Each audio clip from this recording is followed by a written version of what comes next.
శ్రీకాకుళంలో సాలిహుండంకి ప్రత్యేక స్థానం ఉంది. సాలిహుండం ప్రసిద్ధ బౌద్ధ క్షేత్రం. ఇది 2వ శతాబ్దానికి చెందింది.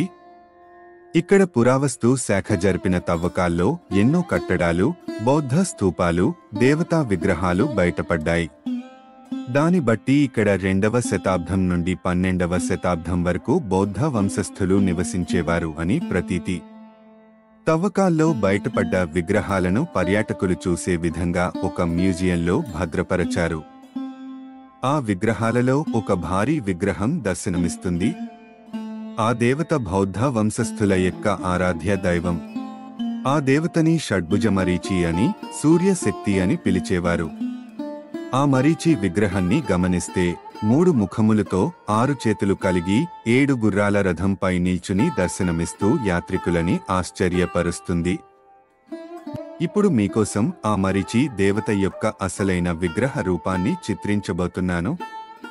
దయచేసి చూస్తూ ఉండండి.